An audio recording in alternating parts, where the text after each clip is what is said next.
अयोध्या पहुंचे कांग्रेस के राज्यसभा सांसद प्रमोद तिवारी ने बीजेपी की केंद्र और उत्तर प्रदेश सरकार पर निशाना साधा है। प्रमोद तिवारी ने गुजरात के मोरबी में पुल के गिरने की घटना को दुर्भाग्यशाली बताते हुए एक बड़ा भ्रष्टाचार बताया है। प्रमोद तिवारी ने कहा कि मोरबी घटना को लेकर प्रधानमंत्री मोदी को देश से माफी मांगनी चाहिए। यह बीजेपी सरकार का कुख्यात अपराध है।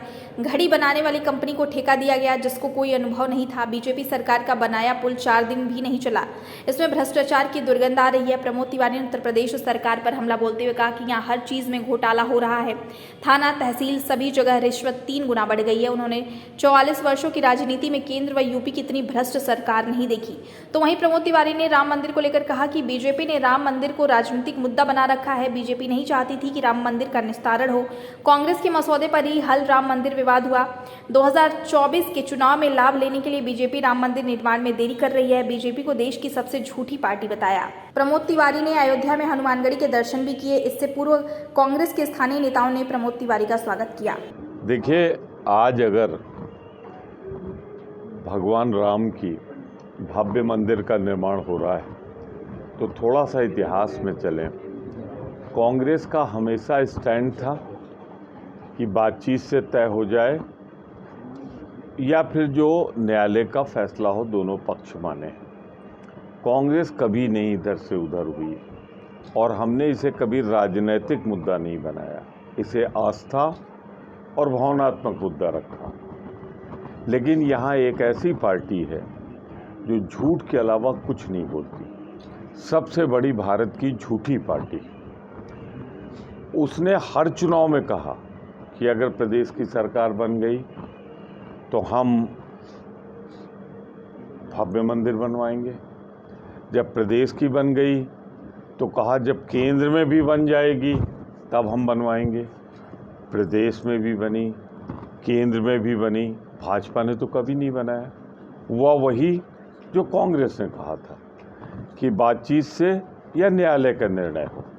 अब फिर इस देश की सबसे बड़ी झूठी पार्टी अपने राजनीतिक लाभ के लिए विलंब कर रही है भव्य राम मंदिर के निर्माण में।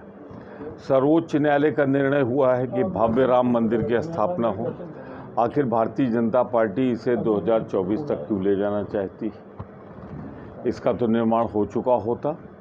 तो इसे लोकसभा के चुनाव से आसपास करना चाहते वो, क्योंकि महंगाई, भ्रष्टाचार, बेरोजगारी से डरी हुई भाजपा।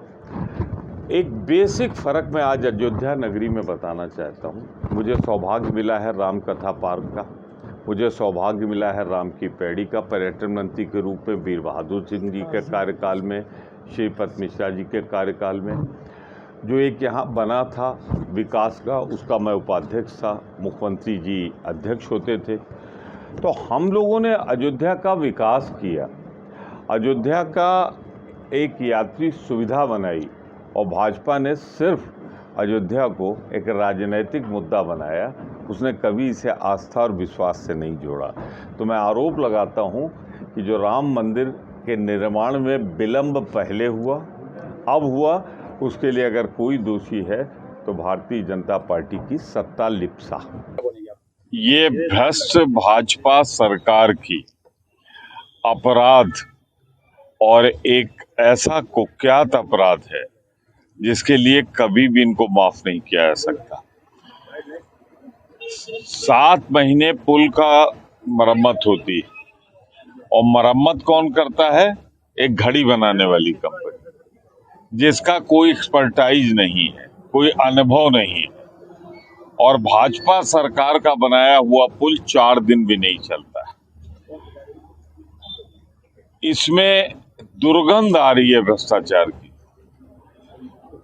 मेरी समझ में नहीं आता, जब क्षमता 100 लोगों की थी तो 500 लोगों का टिकट क्यों बेचा गया?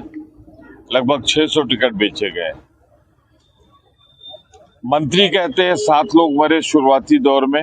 अब तो कंफर्म हो गया कि लगभग 140 लोग मर चुके हैं और 100 गायब, लापता है। तो भारतीय जनता पार्टी का ये एक आपराधिक कृत्य है और इसके लिए श्री नरेंद्र मोदी जी को व्यक्तिगत रूप से क्षमा याचना करनी चाहिए पूरे देश से कि उनके छत्र छाया में पलने वाली मोरबी की और गांधीनगर के नेतागणों ने 140 जानें ले ली। ये एक अपराध की कहानी है जिसके लिए कभी ने माफ नहीं किया। सरकार का नाम ही घोटाला सरकार है, हर चीज में घोटाला है। कोई ऐसा विभाग बता दीजिए जहां भ्रष्टाचार न हो। किसी थाने में चले जाइए, तहसील में चले जाइए, पीडब्ल्यूडी इरिगेशन में चले जाइए, रिश्वत का रेट 3 गुना और 4 गुना हो गया। बेशर्मी के साथ भाजपा सरकार में रिश्वत मांगी जा रही है। बिना रिश्वत के सरकार में कोई काम नहीं होता। मैं सिर्फ इतना कह सकता हूं, मेरा भी राजनीति में 44 साल से सक्रिय हूं। मैंने इतनी अक्षम और भ्रष्ट सरकार, चाहे केंद्र की, प्रदेश की, इसके पहले कभी नहीं आई।